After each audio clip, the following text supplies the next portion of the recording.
അസ്സലാമു അലൈക്കും വറഹ്മത്തുള്ളാഹി. തിബ്ബിൽ ഖുലൂബ് സഹായ സംഘം നിലമേൽ യൂട്യൂബ് ചാനലിലേക്ക് എല്ലാവർക്കും മർഹബ മർഹബ മർഹബ.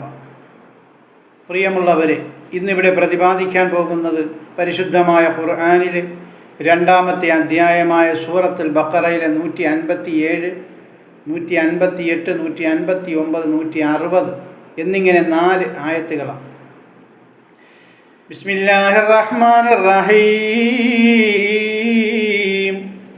ഉലൈക അലൈഹിം സലവാത്തും മിർ റബ്ബിഹിം വറഹ്മത്തുൻ വഉലൈക ഹുമുൽ മുഹ്തദൂൻ. ഇന്നസ്സഫാ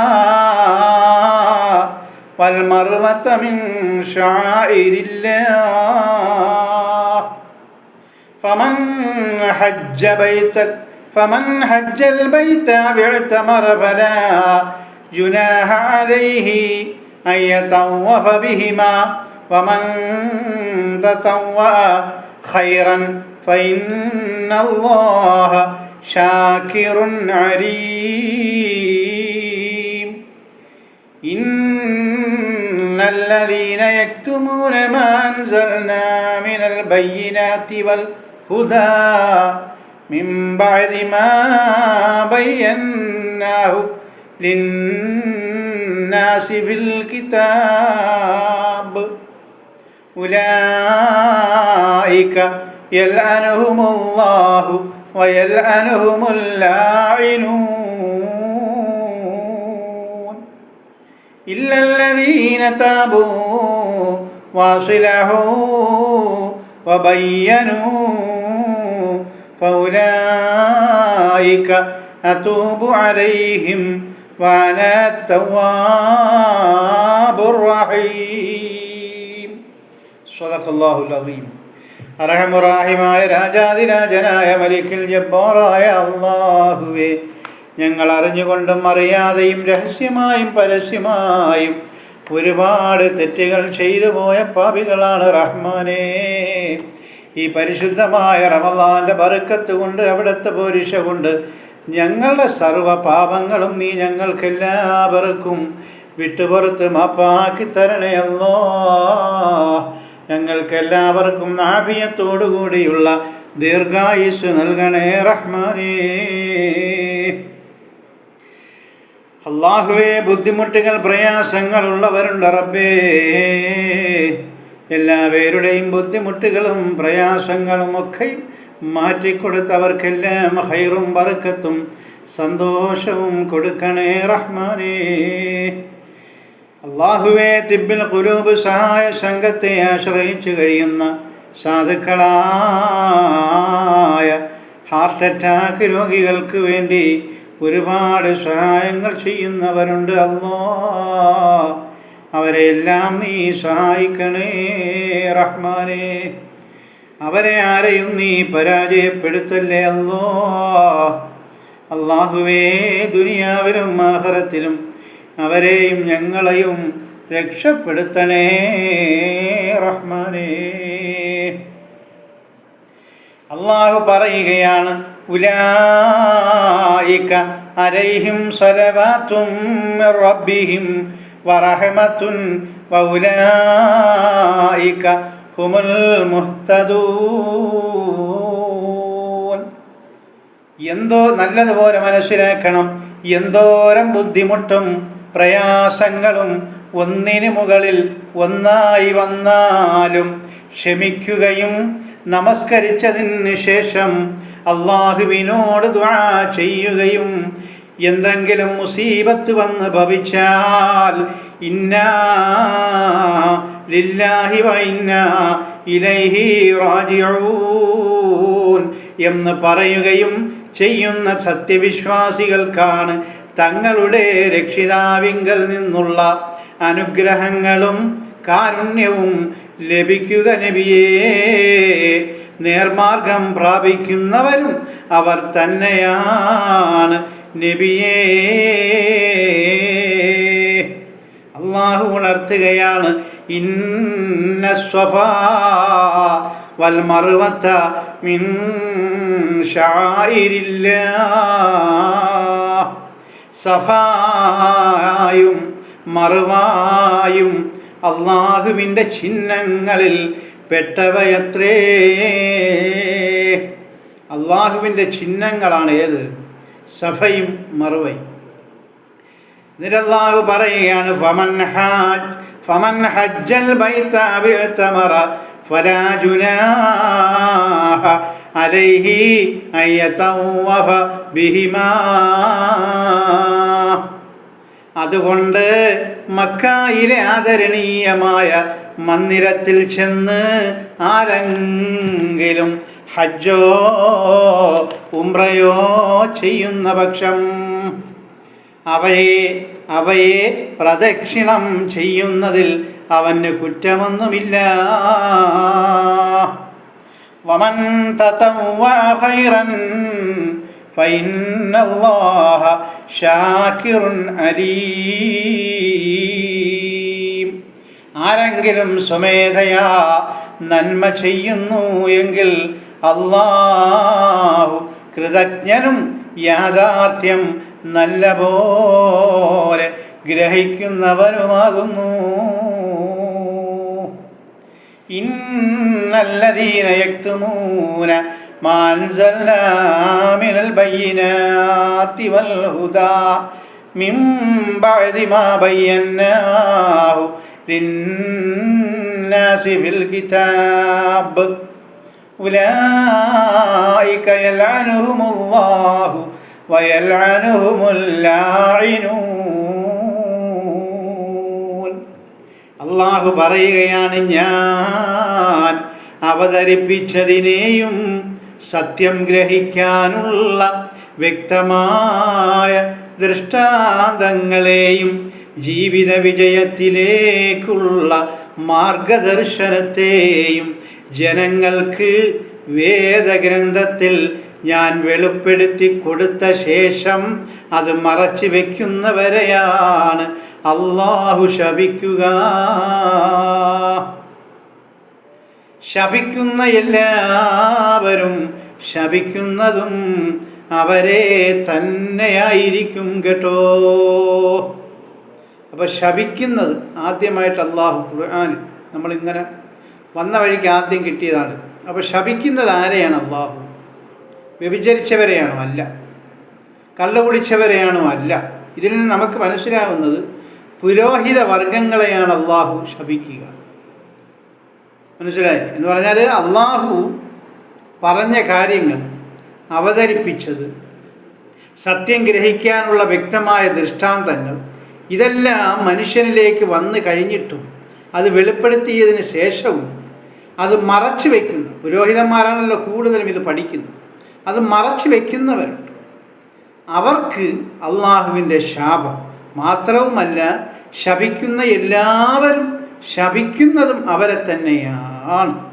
അപ്പോൾ തൗറാത്തിലും ഇഞ്ചീലിലും ഒക്കെ ഇഷ്ടംപോലെ പ്രാവശ്യങ്ങൾ ഇതുപോലൊരു പ്രവാചകൻ വരുമെന്നും മുഹമ്മദ് മുസ്തഫ മുഹമ്മദ് എന്നാണ് പേരെന്നും അദ്ദേഹം കൊണ്ടുവരുന്ന ഒരു ഖുർആനാണ് എന്നും അത് അള്ളാഹുവിൻ്റെ കലാമാണെന്നും ഒക്കെ തൗറാത്തിലും ഇഞ്ചീലിലും ഒക്കെ ഉണ്ട്. എല്ലാ വേദഗ്രന്ഥത്തിലുമുണ്ട്. ഇത് പഠിച്ച പുരോഹിതന്മാർ അവരുടെ അനുയായികളിൽ നിന്ന് ഇത് മറച്ചു വയ്ക്കുകയാണ്. മനസ്സിലായി? ഇങ്ങനെ മുഹമ്മദ് വരില്ല, അല്ല ഇങ്ങനെ മുഹമ്മദ് വരും എന്നൊന്നും അവർ പറഞ്ഞു കൊടുക്കും. പരിശുദ്ധമായ ഖുർആൻ വരും, അതും പറഞ്ഞു കൊടുക്കണം. അതൊക്കെ അവർ മറച്ചു വയ്ക്കുകയാണ്. അപ്പോൾ സാധാരണ ജനങ്ങൾക്ക് അതൊന്നും അറിയില്ല. അപ്പോൾ അങ്ങനെ ഉള്ള പുരോഹിതന്മാരെ കുറിച്ചാണ് അള്ളാഹു പറഞ്ഞത്. അവർക്കാണ് അള്ളാഹുവിൻ്റെ ശാപം. മാത്രവുമല്ല, ശപിക്കുന്ന എല്ലാവരും ശപിക്കുന്നതും അവരെ തന്നെയാ. ഇല്ലല്ലദീന താബൂ വാസിലഹൂ വബയ്യനൂ ഫൗലൈക അതൂബു അലൈഹിം വാനത്തവ്വാബുർ റഹീം. എന്നാൽ പശ്ചാത്തപിച്ചു മടങ്ങി തങ്ങളെ ദുഷിച്ച നിലപാട് നന്നാക്കുകയും മറച്ചു വെച്ചത് വെളിപ്പെടുത്തുകയും ചെയ്തവർ അതിൽ ഉൾപ്പെടുകയില്ല നബിയേ. ശേഷം കുറേ പുരോഹിതന്മാരൊക്കെ ഇസ്ലാമിലേക്ക് കടന്നു വരികയും ഇതുപോലുള്ള കാര്യങ്ങൾ ഇഞ്ചിയിലും തൗറാത്തിലുമൊക്കെ ഉണ്ട് എന്ന് ജനങ്ങളെ വെളിപ്പെടുത്തുകയും ചെയ്യും. അപ്പോൾ അവരെ ഉദ്ദേശിച്ചാണ് അള്ളാഹു പറഞ്ഞത്, എന്നാൽ പശ്ചാത്തപിച്ചു മടങ്ങി തങ്ങളുടെ ദുഷിച്ചതായ നിലപാട് നന്നാക്കുകയും മറച്ചു വെച്ചത് വെളിപ്പെടുത്തുകയും ചെയ്തവർ അതിൽ ഉൾപ്പെടുകയില്ല നബിയേ. അവരുടെ തെറ്റുകൾ ഞാൻ പുറത്തു കൊടുക്കും കേട്ടോ. ഞാൻ വളരെ അധികം, അള്ളാഹു പറയുന്നതാണ്, ഞാൻ വളരെ അധികം മാപ്പ് കൊടുക്കുന്നവനും പരമകാരുണ്യകനുമാകുന്നു കേട്ടോ. ഒരുപാട് മാപ്പ് കൊടുക്കുന്നവനാണ് അള്ളാഹു. അപ്പോൾ നമ്മളിപ്പം ഈ ഒരുപാട് പേര് ഈ അനാചാരങ്ങളിലേക്കൊക്കെ പെട്ടുപോയത്, അവരെ നമ്മൾ വ്യക്തിഹത്യ നടത്തുക, പേര് പറഞ്ഞും അവർ ചെയ്യുന്ന ഹറാമാണ്. അവരുടെ പേരുകൾ എടുത്തു പറഞ്ഞ് നമ്മൾ ഇന്നത്തെ കാലഘട്ടത്തിലെ കാര്യമാണ് ഞാൻ ഈ പറയുന്നത്.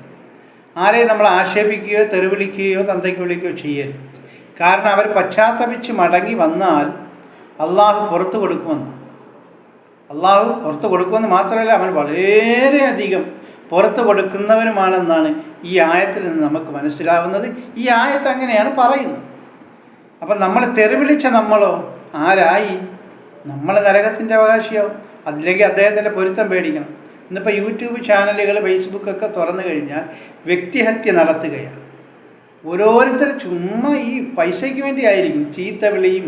അവരങ്ങനെ ചെയ്ത്, ഞാൻ ആരെയും ഒന്നും പറയല്ല, ഒരാളെ മാത്രം പറയില്ല. ഒരുപാട് യൂട്യൂബിൽ യൂട്യൂബർമാർ വലിയ കുഴപ്പമാണവർ. ഇങ്ങനെ കുഴപ്പം അവരുടെ നഫ്സിന് തന്നെ അവർ കുഴപ്പമാണ്. എത്ര ആൾക്കാരെയാണ് അവർ ഇതുപോലെ എന്തെല്ലാം ജനങ്ങളെ പറഞ്ഞ് ചീത്ത വിളിക്കുന്നു, ആക്ഷേപിക്കുന്നു. അതിൽ കൂടി ഈ ആഭിചാരക്രിയകളൊക്കെ നടത്തുന്നവർ ചിലപ്പം അള്ളാഹു ഒരു സമയത്ത് അവരങ്ങ് മാറ്റി വെച്ചിട്ട് അള്ളാഹുവിലേക്ക് തൗബ ചെയ്ത് നന്നായാൽ അവർക്ക് അള്ളാഹു പുറത്തു കൊടുക്കുകയും ചെയ്യും. ഈ യൂട്യൂബിലിരുന്ന് ചീത്ത വിളിക്കുന്നവർ റഹ്മത്തുള്ള അവർ നരകത്തിലേക്ക് പോവുകയും ചെയ്യും. അവരെ തൗബ സ്വീകരിക്കും. പക്ഷേ ഇദ്ദേഹത്തിനെ പറഞ്ഞത് ഇദ്ദേഹത്തിനോട് ചോദിച്ചാലല്ലേ മാപ്പ് കൊടുക്കും. ഇദ്ദേഹത്തിനെ പോയി കണ്ട് ചോദിക്കണം, ഞാൻ ഇന്നതൊക്കെ പറഞ്ഞു പോയി, ക്ഷമിക്കണം എന്ന് നമ്മൾ പറയണം. എങ്കിലേ അദ്ദേഹം പറയും ശരി ഞാൻ ക്ഷമിച്ചിരിക്കും. ഇനി അയാൾ ക്ഷമിച്ചില്ലെങ്കിൽ നമ്മൾ പറയുമ്പോൾ തന്നെ അള്ളാഹു അത് ക്ഷമിക്കുന്നത് നമ്മൾ പറയണം. ആരെയാണോ നമ്മൾ ചീത്ത വിളിച്ചത്, ആരെയാണോ നമ്മൾ പരദൂഷണം പറഞ്ഞ്, ആരെയാണോ നമ്മൾ തെറി വിളിച്ചത്, അവരടുത്ത് പോയിട്ട് പറയണം, നിങ്ങളെയൊക്കെ ഇതുപോലെയൊക്കെ ഞാൻ പറഞ്ഞിട്ടുണ്ട്, നിങ്ങൾ ക്ഷമിക്കണം കേട്ടോ, എനിക്ക് അറിവില്ലാതെ ഞാൻ പറഞ്ഞു പോയി തെറ്റിദ്ധാരണ മൂലം എന്ന് പറഞ്ഞാലേ നമ്മളെ തൗബ, നമ്മളെ കാര്യങ്ങളെല്ലാം ഹൈറാണ്. അല്ലെങ്കിൽ നമ്മളെ കാര്യം പോക്ക, അവർ രക്ഷപ്പെടുകയും ചെയ്യും. ഇങ്ങനെ തൗബ ചെയ്ത് മടങ്ങിയാലാണ് കേട്ടോ. അപ്പോൾ അതുകൊണ്ട് എൻ്റെ പ്രിയമുള്ള മീനിങ്ങൾ, ഈ ആയത്തിൽ നമുക്ക് മനസ്സിലാവുന്നത് ഹജ്ജിനും ഉംറയ്ക്കും ആരെങ്കിലും പോയാൽ ആ സഫ മറുവ മലയുടെ എടുത്ത് പറഞ്ഞ കാര്യമുണ്ട്. സഫ മറുവ ഈ രണ്ട് സ്ഥലങ്ങളിൽ നിന്നും അങ്ങോട്ടും ഇങ്ങോട്ടും നടക്കുകയും ഓടുകയും ചെയ്യണമെന്ന് മനസ്സിലായി. ആ കർമ്മങ്ങൾ അങ്ങ് നിർവഹിക്കുക എന്നാണ് അള്ളാഹു പറയുന്നത്. അത് അള്ളാഹുവിൻ്റെ ചിഹ്നങ്ങളാണ്. ആ ചിഹ്നമായതുകൊണ്ട് തന്നെ ഹജ്ജിനും ഉംറയ്ക്കും പോകുന്നവർ എവിടെ നിന്ന് അവിടെ ഹജ്ജിനും ഉംറയ്ക്കും ചെന്നാലും അവരിതുപോലെ അങ്ങോട്ടും ഇങ്ങോട്ടും ഓടണം എന്നാണ് അള്ളാഹു പറയുന്നത്. ഇത് അറബികളിങ്ങനെ ആദ്യകാലത്ത് ഈ ആയത്തിറങ്ങാൻ തന്നെ കാരണം, ആദ്യകാലത്ത് ഈ അറബികളും കുറേ ആൾക്കാർ സഫാ മറുവ ചെറിയ കുന്നിൻ്റെ ആ സൈഡിൽ കൂടെ ഇവരിങ്ങനെ ഓടുകയും ചാടുകയും ഒക്കെ ചെയ്യുമായിരുന്നു. അതൊരു ആരാധന ക്രമമായി. അപ്പോൾ അങ്ങനെ വന്നപ്പോൾ അവിടുത്തെ അറബികൾ ബഹുദൈവ വിശ്വാസികളായ അറബികൾ എന്ത് ചെയ്തു? ഇതങ്ങ് വിലക്കിയവർ. നിങ്ങൾ എന്തിനാണ് ഇവിടെ കിടന്ന് ഓടുകയും ചാടുകയും നടക്കുകയും ചെയ്യും? അങ്ങനെ അതിനെ എടുത്ത് പറഞ്ഞുകൊണ്ടാണ്, അതിനെ വിലക്കിക്കൊണ്ടാണ് അള്ളാഹു ഈ ആയത്ത് ഇറക്കുന്നത്. നിങ്ങൾ അങ്ങനെ പറയേണ്ട കാര്യമൊന്നുമില്ല, അതെൻ്റെ ചിഹ്നങ്ങളാണ്. അതുകൊണ്ട് ഹജ്ജിനും ഉംറയ്ക്ക് ആര് വരുന്നോ അവർ നടന്നുകൊള്ളട്ടെ, ഓടിക്കൊള്ളട്ടെ, സഫാ മറുവ ഇടയിൽ എന്നാണ് അള്ളാഹു. രണ്ടാമത്, നമ്മൾ ആരെങ്കിലും എന്തെങ്കിലുമൊക്കെ ദുഷിച്ച നടപടികൾ നടത്തിക്കൊണ്ടിരിക്കുന്ന ആളെ നമ്മൾ ഒരിക്കലും നല്ല വാക്കല്ലാതെ അവരെ തെറി പറയാൻ പാടില്ല. കാരണം അവരെന്തെങ്കിലും നന്നായി അള്ളാഹുവിലേക്ക് അടുത്താൽ ഈ തെറി പറഞ്ഞ നമ്മൾ വളരെ നഷ്ടത്തിലാണ്. ഇങ്ങനെയുള്ള കാര്യങ്ങളാണ് നമുക്ക് മനസ്സിലാക്കുന്നത്. നാളെ സൗദി അറേബ്യയിലും മറ്റ് ഗൾഫ് രാജ്യങ്ങളിലെല്ലാം നാളെ പെരുന്നാളാണ്. സൗദി അറേബ്യയിൽ പെരുന്നാളാണ് എങ്കിൽ നമുക്കും അത് പിൻപറ്റാവുന്നതേ ഉള്ളൂ. മനസ്സിലായി. നമ്മളുടെ ഈ കുറച്ച് കാലത്ത് മുമ്പ് വന്ന പുരോഹിതന്മാർ എല്ലാവരും കൂടെ ഇനിയിപ്പോൾ നാളെ പിറ കാണില്ല, കാണാൻ ചാൻസ് ഇല്ല. നാളെ പിറ കണ്ടില്ലെങ്കിൽ നമ്മളെ ഈ കേരളത്തിലുള്ള മുഖ്യധാര ആലിമീങ്ങളെന്ന് പറയുന്നവർ, ആലിമാണോ അല്ലയോ എന്നൊക്കെ അള്ളാഹുവാണ് തീരുമാനിക്കുന്നത്. അതുപോട്ടെ അപ്പം ഈ സംഘടനക്കാർ പറയും, പാളയം ഇമാം, കോഴിക്കോട് ഖാദി, ഗുരുവായൂർ ഖാദി, മാടന്നട ഖാദി എല്ലാവരും കൂടെ ചേർന്ന് നാളെ ബലിപെരുന്നാളാണെന്ന് പ്രഖ്യാപിച്ചിരിക്കുന്നു. ഇതാണ് മുസ്ലിമിൻ്റെ ഒരു അടയാളം? പാളയിമാമാണ്, അതല്ലെങ്കിൽ കോഴിക്കോട് ഖാദിയാണ് മുസ്ലിമീങ്ങളുടെ കാര്യങ്ങൾ തീരുമാനിക്കുന്നത്. പരിശുദ്ധമായ ഖുർആനിൽ ഇതിൽ പറയുന്നത് എന്താണ്? സഫ മർവ അള്ളാഹുവിൻ്റെ ചിഹ്നങ്ങളാണ്. ആ ചിഹ്നമുള്ള നാട് പറയുകയാണ് നാളെ പെരുന്നാളാണ്. നമുക്കത് അംഗീകരിക്കാൻ പറ്റിയില്ല എങ്കിൽ നമ്മൾ ഏതോ ഒരു വിഡ്ഢി ലോകത്താണ്. അപ്പം ഞാൻ മാത്രം പെരുന്നാൾ കൊണ്ടിട്ട് കാര്യമില്ലല്ലോ. കേരളത്തിലുള്ള എല്ലാവരും ഒരുമിച്ച് പെരുന്നാൾ കൊണ്ടാലേ അതൊരു സുഖമുണ്ടാകും. അപ്പം ഞാൻ മാത്രം ഇവിടെ ഇരുന്ന് യൂട്യൂബിലിരുന്ന് നാളെ പെരുന്നാളാക്കാം എന്ന് പറഞ്ഞാൽ ആരും അംഗീകരിക്കില്ല. അംഗീകരിക്കണമെന്നില്ല, ഞാൻ പറഞ്ഞതാണ്. നമുക്ക് നോമ്പ് ഇപ്പോൾ സൗദി പറയുകയാണ്, നോമ്പ് ഇന്ന സമയത്ത്, അത് നമുക്ക് പിൻപറ്റണം. പെരുന്നാൾ ഇന്ന സമയത്ത് അത് നമ്മൾ പിൻപറ്റണം. ഇല്ലെങ്കിൽ പിന്നെ നമ്മളെന്തിനും ഹജ്ജിന് പോകണം?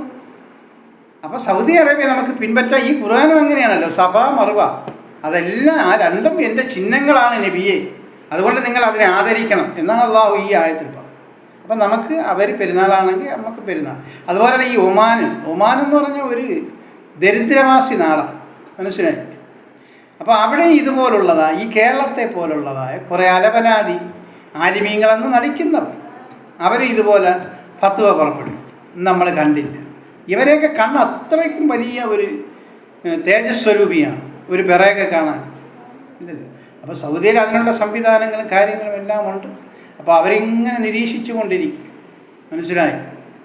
അവർക്ക് പെരുന്നാളിനോടുള്ള ഒരു ഹുബ്ബല്ല, അവർക്ക് ഒട്ടകത്തിനെയൊക്കെ ഒന്ന് വേവിച്ച് എല്ലാവരും കൂടെ പോയി മരുഭൂമിയിലിരുന്ന് ഉഷാറായിട്ടൊന്ന് ഉൾക്കൊള്ളണം. ഇതാണ് അവരുടെ ലക്ഷ്യം. ഭൂരിഭാഗം ആൾക്കാരുടെ അല്ല, കുറച്ച് ആൾക്കാരുടെ. ഒരുപാട് രാജ്യങ്ങൾ സന്ദർശിച്ചുകൊണ്ടാണ് ഞാൻ ഈ പറയുന്നത്. ഒരുപാട് രാജ്യങ്ങൾ ഞാൻ സന്ദർശിച്ചിട്ടുണ്ട്, പഠിച്ചിട്ടുണ്ട്, മനസ്സിലായി. നല്ല അറബികളിലെ ഏറെക്കുറെ സ്വഭാവങ്ങൾ മൊത്തം എനിക്കറിയാം. അപ്പോൾ അതുകൊണ്ട് അവരിങ്ങനെ നിരീക്ഷണം നടത്തിക്കൊണ്ടിരിക്കുകയാണ്. എപ്പോഴാണ് കാണുന്നത്? പെരുന്നാളിനോട് ഹുബ്ബല്ല, തിന്നാനുള്ള ഒട്ടകത്തേക്ക് മരുഭൂമി കൊണ്ടുപോയിട്ട് വേവിച്ചമാര് തിന്നു പോകാമെന്നും പറയേണ്ട പൊട്ടന്തെങ്കിലാണ്. അപ്പോൾ സൗദിയെ നാളെ പെരുന്നാളാണെങ്കിൽ നമുക്കെന്തേ പെരുന്നാൾ കൊണ്ടുകൂടാ? ഇവിടത്തെ ഖാദിമാരും ഇമാമുമാരും എന്തേ മനസ്സിലാക്കാത്തത്? അവർ പണ്ടത്തെ പാളക്കിതാബുകളും മനസ്സിലാക്കി ലോകത്തെ ഭിന്നിപ്പിക്കാൻ ശ്രമിക്കുകയാണോ? ചിലപ്പോൾ എല്ലാവരും ധരിച്ചു പോകും ഞാൻ മുജാഹിദാണ്, എനിക്ക് മുജാഹിദിനെ ഒന്നും കണ്ടു. ചിലപ്പോൾ ഇതിൽ വരിക്കാറുണ്ട്, എന്നെ തെറി വിളിക്കുന്നവരെ കൊണ്ട്. എൻ്റെ വരിയിൽ നിന്ന് നിങ്ങൾ പോകുന്നതാണ് ഹയർ, മനസ്സിലായി. പിന്നെ എൻ്റെ നിന്ന് എന്തെങ്കിലും നിങ്ങൾക്ക് അറിവ് കിട്ടണമെങ്കിൽ നിങ്ങൾ അതിൽ നിന്നോ. അതല്ല എന്നെ തെറി വിളിക്കാനാണെങ്കിൽ നിങ്ങൾ എൻ്റെ വരിയിൽ നിന്ന്, എൻ്റെ തിബിൽ കുറുബ് സഹായ സംഘം യൂട്യൂബ് ചാനലിലുള്ള വരിക്കാരിൽ നിന്ന് നിങ്ങൾക്ക് പോകാം, മനസ്സിലായി. എനിക്കൊന്നും സംഭവിക്കില്ല. പക്ഷേ എനിക്ക് ഖുർആൻ പറഞ്ഞേ പറ്റൂ. നാളെ ഇപ്പം മറ്റന്നാൾ പെരുന്നാളാണല്ലോ കേരളത്തിൽ. പള്ളികളിൽ നിന്ന് എവിടേക്കാണ് അവർ പോകുന്നത്? സിനിമാ തിയേറ്ററിൻ്റെ, ഞാൻ ഇന്ന് ഇങ്ങനെ യാത്ര ചെയ്ത് വരുമ്പോൾ ഒരു ബോർഡ് കണ്ടു, ഈദ്ഗാഹ്. വലിയൊരു സിനിമ തിയേറ്ററിൻ്റെ പേര് പറയുന്നത്, കാരണം അത് അവർക്കൊരു പ്രശ്നമാണ്. ഒരു സിനിമാ തിയേറ്ററിൻ്റെ പേരും അവിടുത്തെ ഗ്രൗണ്ടില്ല. കാരണം സിനിമ കാണാൻ വരുന്നവർ അവിടെയാണ് വണ്ടി പാർക്ക് ചെയ്യുന്നത്, മൂത്രം ഒഴിക്കുന്നത്, തൂറുന്നതൊക്കെ അവിടെ നാളെ മറ്റന്നാൾ ഈദ്ഗാഹ് മുജാഹിദ് സംഘടിപ്പിക്കുക. ഏതാണ് തെളിവ്? ഖുർആൻ. മുജാഹിദീങ്ങൾ വിചാരിക്കുന്ന മുജാഹിദിന് മാത്രമാണ് ഖുർആൻ അറിയാം, അവർക്കൊരു ചുക്കും അറിയില്ല.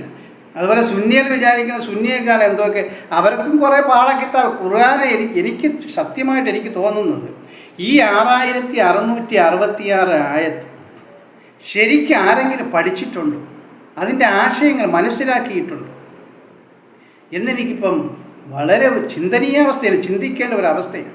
ഏതൊക്കെയോ കുറേ ഗ്രന്ഥങ്ങൾ പഠിച്ച് ഇങ്ങനെ ഒരു 6-7 വർഷമാകുമ്പോൾ ഉസ്താദായിട്ടും തങ്ങളായിട്ടും പെങ്ങളായിട്ടും ഖാദിയായിട്ടും ഒക്കെ ഇറങ്ങുകയാണ്. ശരിക്ക് ഖുർആൻ അവർക്ക് അറിയുമോ? അങ്ങനെയാണെങ്കിൽ സൗദിയുടെ നിയമം നമുക്ക് എന്തേ പിൻപറ്റിക്കൂടാത്തത്? ഈ ഒരൊറ്റ ആയത്തിൻ്റെ തെളിവാണല്ലോ, ഇന്ന സഫാ വൽ മറുവ, സഫായും മറവായും എൻ്റെ ചിഹ്നങ്ങളാണ് നബിയെ. അത് മാത്രം മതി നമുക്ക് തെളിവ്, മനസ്സിലായി. പോട്ടെ, ഞാൻ കൂടുതലൊന്നും പറയുന്നില്ല. അപ്പോൾ അതുകൊണ്ട് നമ്മൾ എല്ലാവരെയും അങ്ങോട്ട് അടച്ച് വിശ്വസിക്കേണ്ട കാര്യമൊന്നുമില്ല, മനസ്സിലായി. പിന്നെ നമ്മൾ ഒറ്റയ്ക്ക് ഒരാളിരുന്ന് നാളെ പെരുന്നാളാണെന്ന് പറഞ്ഞിട്ട് കാര്യമില്ല. എന്തായാലും ആട്ടെ, നമ്മൾ പെരുന്നാളിന് മുന്നോടിയായിട്ട് ഈ ഫിത്ർ സക്കാത്തുണ്ടല്ലോ. അപ്പോൾ അതിൻ്റെ കുറച്ച് കാര്യങ്ങളാണ് ഞാൻ ഇന്ന് ആരാധനത്തിൽ പറയുന്നത്. നോക്കാതെ പെരുന്നാളായേ മുസൽമാന്മാർക്ക് കൊടുക്കാമല്ലോ സക്കാത്ത് ഫിത്ർ. അരി ആഹാരം കിലോ 3 അത് പോലായാൽ തർക്കം ഇല്ലേ. പെരുന്നാളായാൽ ശവ്വാലിൻ്റെ പ്രഭ കണ്ടുപോയാൽ പെരുന്നാളായല്ലോ. അല്ലെങ്കിൽ 30 നോമ്പും പൂർത്തിയായാൽ പെരുന്നാളായല്ലോ. ആ പെരുന്നാളിൻ്റെ മഗ്‌രിബിൻ്റെ സമയം മുതൽ ഇതാ പെരുന്നാളിൻ്റെ സുദിനം പള്ളിയിലേക്ക് പോകും. നിസ്കാരം കഴിയുന്നതുവരേക്കും, അതല്ല നിസ്കാരം തുടങ്ങുന്നതുവരേക്കും നിങ്ങൾക്ക് ഫിത്ർ സക്കാത്ത് കൊടുക്കാം. അത് ആരോ നാട്ടിലുള്ളതായ ആഹാരങ്ങളാണ്, നമ്മുടെ നാട്ടിലെ അരിയാണ്. അതുകൊണ്ട് തന്നെ 3 കിലോ അരി ഒരാൾ കൊടുക്കണം ഫിത്ർ സക്കാത്ത്. 2 300, 2 400, 2 500 അങ്ങനെയൊക്കെ ഒരുപാട് ചറപറ കണക്കുണ്ട്. ഞാൻ ആ അടിപ്പൊളി കണക്കിലേക്കൊന്നും പോകുന്നില്ല. ഒറ്റ കാര്യം, 3 കിലോ അരി കൊടുക്കുക. ഒരേ പാടുണ്ടേ കണക്കുകളും പിറകെ നമ്മൾ പോകേണ്ടന്നേ. ഈ 300, 2 400 അതാണ് ഞാൻ ഈ വരി എഴുതി. ഒരുപാട് കണക്കുണ്ട്, അതിൻ്റെ പുറകെ നമ്മൾ പോകണ്ട. 3 കിലോ അൽഹംദുലില്ലാഹ് കൊടുക്കുക. പിറവി കണ്ടാൽ അത് മുതൽക്ക കൊടുക്കേണ്ടതും സ്വലാത്തും വരെ. ഞാൻ ആദ്യം പറഞ്ഞതുപോലെ ഇത് കൊടുക്കേണ്ടത് പെരുന്നാൾ നമുക്ക് ഉറപ്പായാൽ അതിൻ്റെ പെരുന്നാളിൻ്റെ സുദിനത്തിൽ നമസ്കാരം തുടങ്ങുന്നതിന് മുമ്പായിട്ട് കൊടുക്കണമെന്ന് പലരും ഇന്നലെ മെനങ്ങാന്ന് ഞാനൊരു പ്രസംഗം ഞാൻ കേട്ടു. ഈ ഫിത്ർ സക്കാത്തിന് ഞാൻ ചുമ്മാ ഒന്ന് നോക്കിയപ്പോൾ കേട്ടത്. അതിൽ പറയുന്നതെന്ന് പറഞ്ഞാൽ ഫിത്ർ സക്കാത്ത് നോമ്പിന് മുമ്പേ കൊടുക്കാം, സൂഫിസം അനുസരിച്ച് 27 രാവിന് കൊടുക്കാം, ഓരോരുത്തരെ ഇതനുസരിച്ച് നോമ്പിന് 1 തൊട്ട് കൊടുക്കാം. എങ്ങനെയൊക്കെ ചുമ്മാ കുറേ വാക്ക്. അങ്ങനെയെന്ന് റസൂലുള്ളാഹി കൊടുത്ത ഒരു രേഖയോ ചരിത്രമോ ഇല്ല. അള്ളാൻ്റെ റസൂൽ നോമ്പ് 1 ഫിത്ർ സക്കാത്ത് കൊടുത്തില്ല. അള്ളാൻ്റെ റസൂൽ 30 നോമ്പും പിടിച്ച് അല്ലെങ്കിൽ 29 നോമ്പും പിടിച്ച് പരിശുദ്ധമായ പിറവി അത് കണ്ടതിന് ശേഷം അള്ളാൻ്റെ റസൂൽ ചുറ്റുവട്ടത്തുമുള്ള ആൾക്കാർക്ക് അള്ളാൻ്റെ റസൂലിൻ്റെ ആ കണക്കനുസരിച്ച് ഫിത്ർ സക്കാത്ത് അള്ളാഹുവിൻ്റെ റസൂൽ കൊടുത്തു. ഇതാണ് കാര്യം. ഇവിടെ അതിനെപ്പറ്റിയൊക്കെ എഴുതി വെച്ചേക്കണം. എന്തിനാണ് അത്? നോമ്പ് 1 കൊടുക്കാം, നോമ്പ് 10 കൊടുക്കാം, ഇനി നോമ്പ് മൊത്തം കൊടുക്കാം. ഇനി പെരുന്നാൾ കഴിഞ്ഞു പോയി അസറിന് മുമ്പായിട്ട് നിങ്ങൾ കൊടുത്ത് തീർക്കണം, ഇല്ലെങ്കിൽ അത് കറാഹത്താണ്, പിന്നെ ഹറാമാണ്. അങ്ങനെയൊന്നുമില്ല കേട്ടോ. അയ്യോ, എന്തോ ഒരു വിഡ്ഢിത്തരമാണ് ഇവർ പറയുന്നത്, മനസ്സിലായി. ഒരാൾ ഫിത്ർ സക്കാത്ത് കൊടുക്കാൻ ഒരാൾക്ക് നിർവാഹമില്ല. ഒരു 3 കിലോ നമ്മൾ മനസ്സിലാക്കണം. പരിശുദ്ധമായ മറ്റന്നാളത്തെ പെരുന്നാളില്ലേ, ആ പെരുന്നാളിൽ 1 കിലോ, എന്തിനേറെ 500 ഗ്രാം ഇറച്ചി വേവിച്ച് തിന്നാൻ, മാംസം പാകം ചെയ്ത് വേവിച്ച് കഴിക്കാൻ, 500 ഗ്രാം ഇറച്ചി മേടിക്കാൻ പൈസ ഇല്ലാത്ത എത്രയോ പട്ടിണി പാവങ്ങളുണ്ടെന്നറിയുമോ? ഈ തട്ടിവിടുന്ന മസാലകൾ തട്ടിവിടുന്നവരടുത്ത് ഞാൻ പറയുക, എത്ര പട്ടിണി പാവങ്ങളുണ്ടെന്നറിയാമോ? 1/2 കിലോ ഇറച്ചി മേടിക്കാനില്ല. എനിക്കറിയാം, വന്നാൽ ഞാൻ കാണിച്ചു തരാം.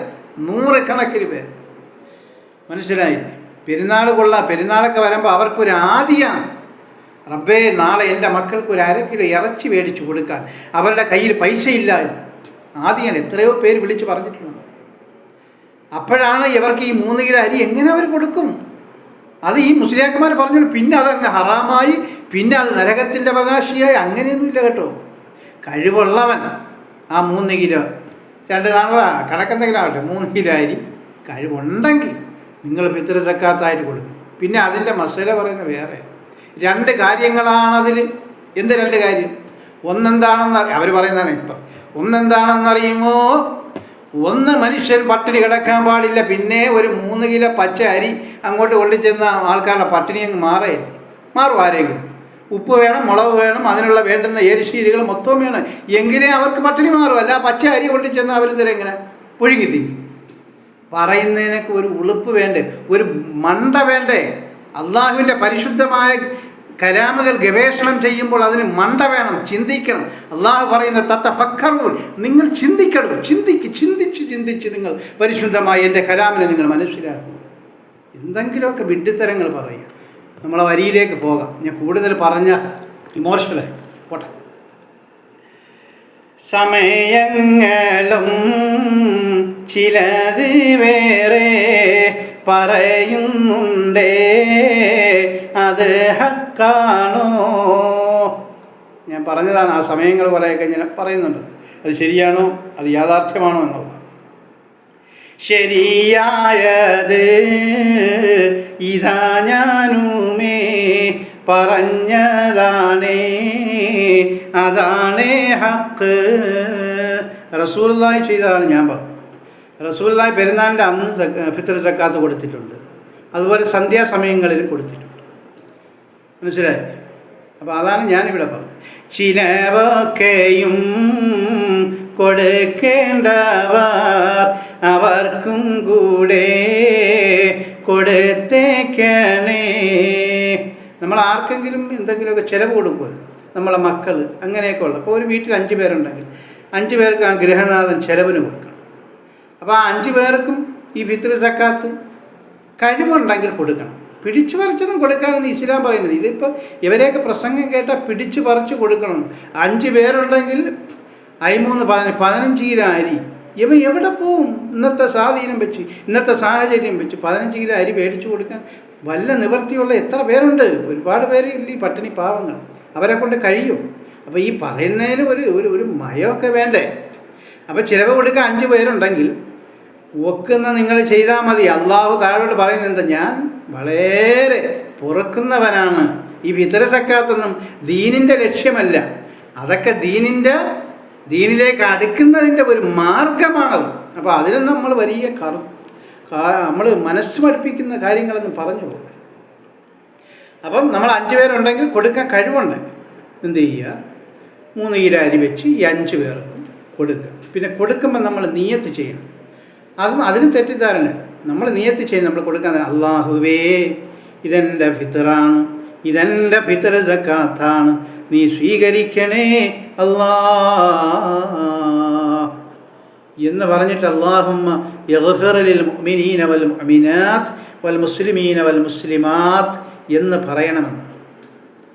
ഇത് നമ്മൾ പറഞ്ഞ് മനസ്സിലാക്കി കൊടുക്കുന്നു. ഒരാളടുത്ത് നമ്മളിപ്പോൾ ഫിത്ർ കൊണ്ട് ചെല്ലുക, 3 കിലോ അരിയും കൊണ്ട് വഹാബിൻ്റെ അടുത്ത് നമ്മൾ ചെല്ലുക, ഒരു 3 കിലോ അരിയും കൊണ്ട്, വഹാബേ ഇത് എൻ്റെ ഫിത്ർ സക്കാത്താണ്, എന്നാ പിടിച്ചോ. വലാ ഹൗല വലാ ഖുവത ഇല്ലാ ബില്ലാഹിൽ അലിയുൽ അളീം അങ്ങനെയൊന്നും പറയണ്ട കേട്ടോ. നമ്മൾ 3 കിലോ അരി പേടിച്ച് വെക്കുമ്പോൾ തന്നെ പറയണം അല്ലാഹുവേ ഇതെൻ്റെ ഫിത്ർ സക്കാത്താണ് റബ്ബേ, നീ സ്വീകരിക്കണേ അല്ലാ. അല്ലാഹുമ്മ ഗഫിർ ലിൽ മുഅ്മിനീന വൽ മുഅ്മിനാത്ത് വൽ മുസ്ലിമീന വൽ മുസ്ലിമാത്ത്. അവിടെ തീർന്നു. അല്ലാഹുമ്മ ഗഫിർ ലിൽ മുഅ്മിനീന വൽ മുഅ്മിനാത്ത് വൽ മുസ്ലിമീന വൽ മുസ്ലിമാത്ത്. അത് പറയുമ്പോൾ ഉണ്ടല്ലോ കണ്ണുനീര് വരും മുഅ്മിനീങ്ങൾക്കാണെങ്കിൽ. ആ ഒരു തുള്ളി കണ്ണീരും മതിയടോ ദുനിയാവും ആഖിറവും പിടിച്ചടക്കാൻ. ഈ കാളിമാരെ തൊപ്പിയും തലപ്പാവും കണ്ടെന്ന് ഭയന്ന് പോകരുത്. മനസ്സിലായി? ഖുർആൻ ശരിക്കും പഠിക്കും, നമ്മൾ പഠിക്കും. അല്ലെങ്കിൽ അറിയാവുന്ന ഉസ്താദന്മാരടുത്ത് ചെന്നിട്ട് നമ്മൾ പഠിപ്പിക്കും. മനസ്സിലായി? പോട്ടെ. ഇതിനും നിങ്ങൾക്ക് കഴിവില്ലെങ്കിൽ തക്ബീർ മാത്രം ഉരുവിട്ടോ നീ. ഞാൻ ആദ്യം പറഞ്ഞതുപോലെ 3 കിലോ അരി പോലും മേടിച്ച് കൊടുക്കാൻ കഴിവില്ലാത്ത കുടുംബനാഥനുണ്ട്. ഒരു 200 ഗ്രാം ഇറച്ചി മേടിച്ച് മക്കൾക്ക് വേണ്ടി അത് കറി വെച്ച് കൊടുക്കാനില്ലാതെ കണ്ണീര് പാതിരാത്രി ഒഴിക്കുന്ന എത്രയോ രക്ഷകർത്താക്കൾ, കുടുംബനാഥന്മാർ ഈ കേരളത്തിലുണ്ട് എന്നറിയുമോ സഹോദരന്മാർ? അവരെടുത്ത് 3 കിലോ അരി പോയിട്ട് 300 ഗ്രാം അരി കൊടുക്കാൻ പോലും ശേഷിയില്ലാതെ അവർ കരഞ്ഞ് നിലവിളിക്കുമ്പോൾ ഇതാ അള്ളാഹു തന്നെ, അല്ലാഹുവിൻ്റെ ഹബീബ് തന്നെ പറയാണ്, തക്ബീർ ഇതാ മാത്രം ഒരേ വീട്ടോ നീ. അതിന് നിനക്ക് കഴിവില്ല എങ്കിൽ അല്ലാഹു അക്ബർ, അല്ലാഹു അക്ബർ, അല്ലാഹു അക്ബർ, ലാ ഇലാഹ ഇല്ലല്ലാഹു, അല്ലാഹു അക്ബർ, അല്ലാഹു അക്ബർ വലില്ലാഹിൽ ഹംദ് എന്ന് ഉരുവിട്ടോളാണ് അല്ലാഹുവിൻ്റെ റസൂൽ. ഇതിവിടെ പറയുന്നതോ നിങ്ങൾ ഹറാമാണ്, നരകത്തിൽ പോവും. അങ്ങനെ തക്ബീർ ചെല്ലാൻ, ആ തക്ബീറിലും ഈ കുടുംബനാഥൻ്റെ കണ്ണുനീര് വീഴുമെന്നാണ് പ്രവാചകൻ പറഞ്ഞത്. ആ കണ്ണീര് മതിയടോ നിനക്ക് ദുനിയാവും ആഖിറവും പിടിച്ചടക്കാൻ. മനസ്സിലാക്കണം കേട്ടോ. വെറുതെ പോയി പള്ളിയിലെ മൂലയിരുന്ന് ആ മയക്കില്ല 500 ഡിഗ്രി സെൽഷ്യസ് ബാറ്ററിയിൽ നമ്മളിങ്ങനെ അട്ടിച്ച് കയറല്ലേ പ്രസംഗം.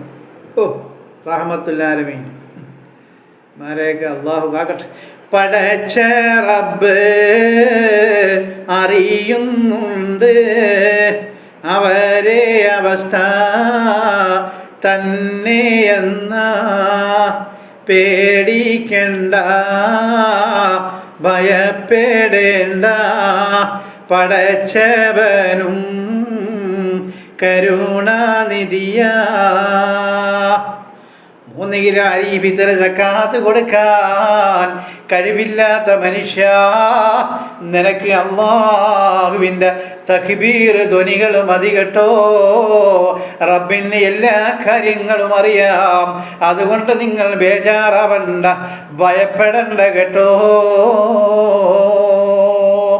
اللهم اغفر للمؤمنين والمؤمنات والمسلمين والمسلمات ربنا رب ارحمهما كما ربياني صغيرا ربنا آتنا في الدنيا حسنة وفي الآخرة حسنة وقنا عذاب النار. صلى الله على محمد صلى الله عليه وسلم. صلى الله على محمد صلى الله عليه وسلم. اللهم صل على محمد يا ربي صل عليه وسلم وصل على جميع الأنبياء والمرسلين والحمد لله رب العالمين. ഇന്നും ഒരു 3 വീട്ടിൽ ഞാൻ ചെന്നപ്പോൾ അവർക്ക് ഫിത്ർ സക്കാത്ത് കൊടുക്കാൻ 3 കിലോ അരിയില്ല. ഉസ്താദെ എങ്ങനെയാണ് ഫിത്ർ സക്കാത്ത് കൊടുക്കേണ്ടതെന്ന് ചോദിച്ചു. അപ്പോൾ അതൊക്കെ കൊണ്ടാണ് ഞാൻ നിങ്ങളടുത്ത് പറഞ്ഞത്. ഇത് പോലും 300 ഗ്രാം പോലും അരി കൊടുക്കാൻ നിവർത്തിയില്ലാത്തവരുണ്ട്. അവരെയൊക്കെ നമ്മൾ പേടിപ്പെടുത്തിയാലോ? അതാണ് ഞാൻ പറഞ്ഞത്. എന്നെ തെറി വിളിച്ചിട്ടൊന്നും കാര്യമില്ല. തെറി വിളിക്കുന്നവരിഷ്ടം പോലെ വിളിച്ചു. ഇൻഷാ അല്ലാഹ് നാളെ അടുത്ത ആയത്തുമായിട്ട് കാണാം. അസ്സലാമു അലൈക്കും വറഹ്മത്തുള്ളാഹി.